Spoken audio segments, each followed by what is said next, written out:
Hello folks, how are you today? Today we're going to tie a Royal Wulff, which is a pretty common pattern with a lot of Tyers, both in Atlantic Salmon world as well as the Trout world. It's been used for many years, invented by Wulff, who's a famous fly fisherman, who a lot of you I'm sure probably have heard of. So we're going to use some black uni 8/0 thread. We're going to start with that. We're going to come down to just behind the point of the hook. Now I've already pre-stacked my calf tail here just to make things a little quicker and less noisy. And for me, I like to go roughly about a hook gap and a half on your tail as well as the wing. So that's roughly about where we're going to tie it in there. We'll secure that in and have a look at it there. It looks pretty good there. One little stray there. We'll nip him out there just to make it look nice. So now we're going to take this thread. We're going to wind up our body here. Cut that off. Now folks, if you notice, I pulled that up straight and then I come in and snipped it off perpendicular. And when you let it go back down, you get that nice taper. And what that's going to do is that's going to allow us to wrap our thread, and instead of coming off on a blunt end, it'll come down there nice and tapered, as you can see there. Now we're going to come up. Now this part here, you got to kind of figure out how big your body's going to be and where your hackle, you got to figure out your proportions here. Very important step. So I know roughly I want my body to come about the halfway mark, and then I'm going to have hackle the other half. But halfway between those hackles, I want to start, and I want to tie my wing in here, and I want to tie it in now, and you'll see why as the video goes. So again, I've got my clump of calf tail already stacked in the hair stacker to a certain extent here. It's all where I like it to be. Just even those out a little bit. Same thing again, we're going to go a hook gap and a half, but to make life easy, I'm just going to hold it there. We'll switch it around here in our fingers. I'm going to hold it there so it's the length of our tail. Take a couple little strays out there. So there's the length of our tail. We're going to come in to our halfway point on our hackles, which is where we want our wing, and we'll secure that down. You want this wing to be sitting up nice and high on the top. You don't want it to roll over the side, so you want to check both sides, make sure that they're nice and even. We'll start coming back a little bit. We're going to do the same thing again this time. And you see that makes a taper go in the opposite direction. And now we have a fairly level body.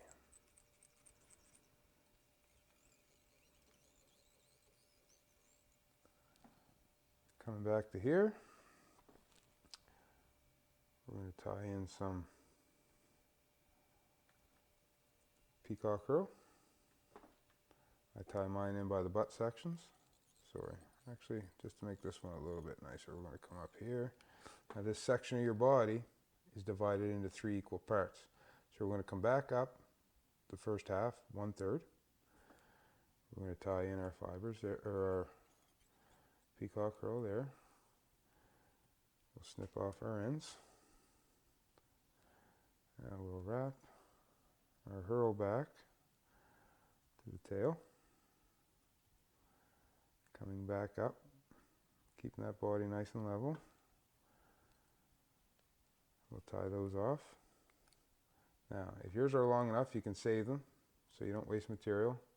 You can save those for the remaining part of the body. So we'll just set those aside. This is Danville's floss. I'm not even sure if this is made anymore. I just happen to have a number of spools of it, so that's tend to be what I use. And we're going to divide this into 1/3 again, which is roughly about there.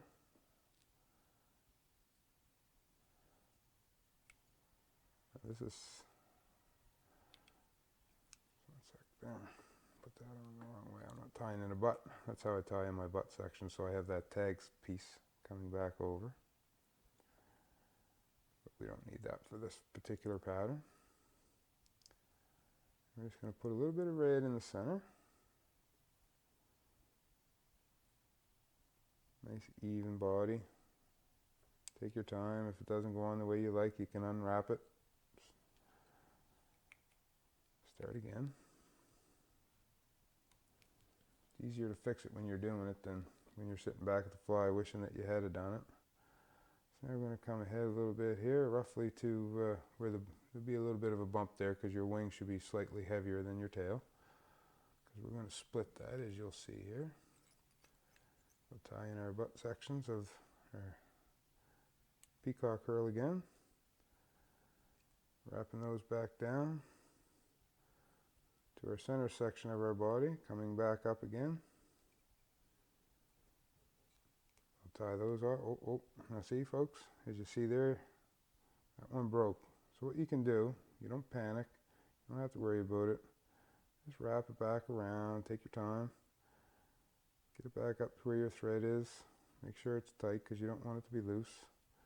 You can tie it off, no problem. No damage done. When you're tying flies, everything doesn't always work perfect, and you have to improvise, and you switch on the fly. So now what we're going to do, we're going to come back up to where we tied in our wing. Now what I like to do is I pinch my wing between my fingers. Now I'll start tying and creating a little dam, a little bump right in front of where our wing is.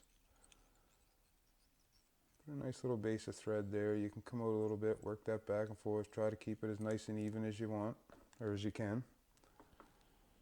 You can stop and inspect it. Now you can see we got our wings kicked up. Put a couple more little wraps there. Get that up there just a little bit more. So as you can see there, we got our wing popped up. Now what I like to do is I take my scissors, I come in and I split that wing 50-50. Half the material on one side, half the material on the other. When you have them even, you just come in, you'll take a wrap in between those two. And you'll come back in, you'll wrap a couple times on this side. So what you're doing is you're just parting those wings and creating a figure X in between them. As you can see there, the wings are split. A couple little strays here, we'll just snip those out. And we'll come back to our peacock curl. Now, some people will tell you to tie these feathers in one at a time. Some people will tell you that the way I do it's perfectly fine. For me, this is the way I like to do it. I like to have two feathers facing forward and two feathers facing forward, one feather facing back. So what I'll do is I'll take all three feathers. These are already pre-stripped. There's 3 feathers there, as you can see. 1, 2, 3. I'll line them all up so the butt sections are good. And I will start these on the bottom. So I'll tie them into the bottom, just like so. And I'll wrap over the quill all the way up. Pinch my wing to get those out of the way. You don't want to wrap those down in your thread. So now those are nice and secure. I can now snip those off. Discard those. And we'll grab one of our feathers that's forward facing. And we'll start to wrap this. We're going to come all the way up. We have 3 feathers here, so you have lots of feather to fill this. But you want to put a good base. This is what really floats your fly. Now if you have hackle pliers, you may want to use those. It does make it quite a bit easier if that's what you're used to. Myself, I prefer this way. This is the way I've always done it. I find hackle pliers slightly cumbersome simply because my scissors are always hanging off my right hand. As you can see here, they're always clipped around my finger, so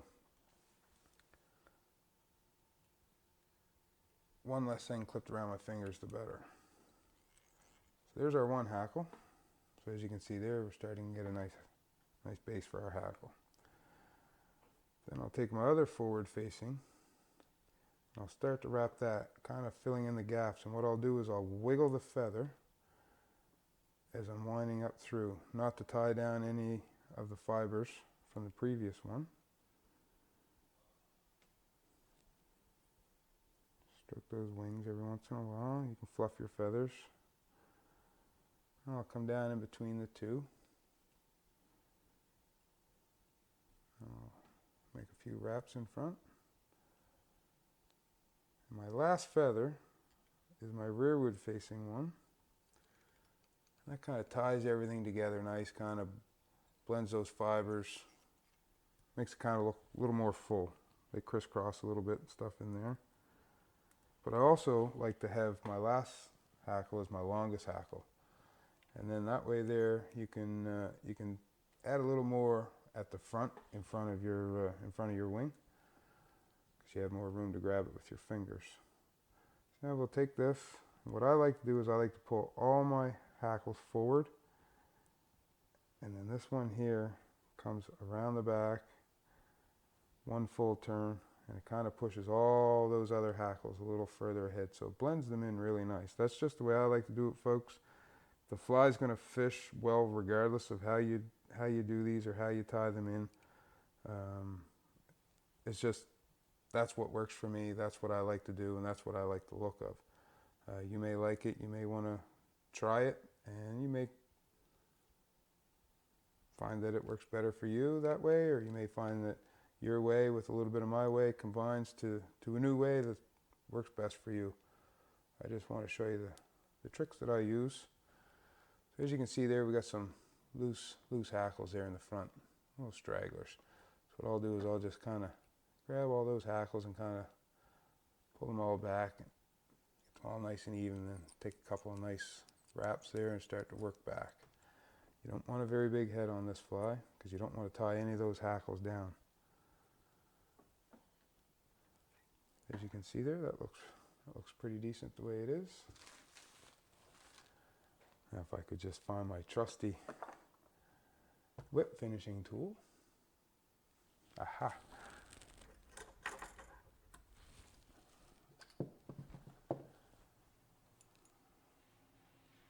We'll get our whip finisher on there. Pull those fibers back out of the way.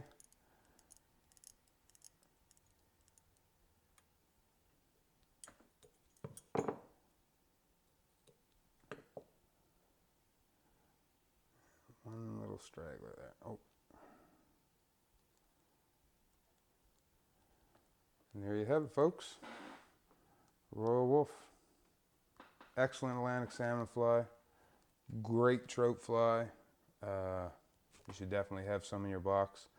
If you're looking for any, you can certainly find them on davidhartlinguiding.com. Just go on to the products page there and you should find Atlantic salmon flies there. And if you'd like to tie some up for yourself, you'll see the recipe there at the beginning of the video. And hopefully you click the like button, and if you want to see upcoming videos, please click the subscribe button below. Stay up to date with all upcoming videos. And thanks again for stopping in.